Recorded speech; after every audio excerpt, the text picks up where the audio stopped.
ਅੱਜ 9ਵਾਂ ਦਿਨ ਆ ਜਦੋਂ ਤੋਂ ਯੂਐਸ ਦੀ ਗਵਰਨਮੈਂਟ ਸ਼ਟਡਾਊਨ ਆ। ਇਹਦੇ ਸੰਬੰਧ ਦੇ ਵਿੱਚ ਮਾਈਕ ਜੌਨਸਨ ਉਹਨਾਂ ਨੇ ਇਹ ਕਿਹਾ ਆ ਵੀ ਜਿਹੜੇ ਡੈਮੋਕਰੇਟਸ ਆ ਉਹ ਇੱਕ ਤਰ੍ਹਾਂ ਦੇ ਨਾਲ ਪੋਲੀਟੀਕਲ ਥੀਏਟਰ ਬਣਾ ਰਹੇ ਹੈਗੇ ਆ ਤੇ ਉਹ ਸਾਡਾ ਸਾਥ ਨਹੀਂ ਦੇ ਰਹੇ ਹੈਗੇ। ਔਰ ਜਿਹੜੇ ਡੈਮੋਕਰੇਟਸ ਆ ਉਹ ਕਹਿ ਰਹੇ ਵੀ ਸਾਰਾ ਕੁਝ ਤਾਂ ਤੁਹਾਡੇ ਕੋਲ ਆ, ਕਾਂਗਰਸ, ਸੈਨੇਟ, ਪ੍ਰੈਜ਼ੀਡੈਂਟ ਤੇ ਇਹ ਤੁਹਾਡੇ ਹੱਥ ਵੱਸ ਆ। ਪਰ ਤੁਸੀਂ ਜੋ ਸਬਸਿਡੀਜ਼ ਹੈਗੀਆਂ ਹੈਲਥ ਕੇਅਰ ਨੂੰ ਲੈ ਕੇ ਉਸ ਕਰਕੇ ਸਾਰਾ ਕੁਝ ਜਿਹੜਾ ਆ ਡਿਲੇ ਕਰ ਰਹੇ ਹੈਗੇ ਆ।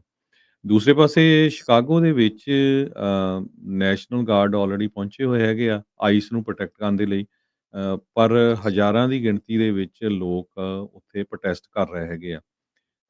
ਜਿਹੜੇ ਆਈਸ ਦੇ ਏਜੰਟਸ ਆ, ਉਹਨਾਂ ਦੇ ਉੱਤੇ ਪੱਥਰ ਵੀ ਸਿੱਟੇ ਗਏ ਹੈਗੇ ਆ, ਗਾਲਾਂ ਕੱਢੀਆਂ ਜਾਂਦੀਆਂ ਹੈਗੀਆਂ। ਸੋ ਕਾਫੀ ਜਿਹੜੀ ਸਿਚੁਏਸ਼ਨ ਆ ਉੱਥੇ ਟੈਂਸ ਬਣੀ ਹੋਈ ਹੈਗੀ ਆ। ਈਵਨ ਓਰੇਗਨ ਸਟੇਟ ਦੇ ਵਿੱਚ ਜਿਹੜੇ ਨੈਸ਼ਨਲ ਗਾਰਡ ਬੁਲਾਏ ਗਏ ਆ, ਉਹਨਾਂ ਨੇ ਇਹ ਕਿਹਾ ਵੀ ਅਸੀਂ ਪ੍ਰੋਟੈਸਟਰਸ ਨੂੰ ਸੇਵ ਕਰਾਂਗੇ, ਨਾ ਕਿ ਆਈਸ ਏਜੰਟਸ ਨੂੰ।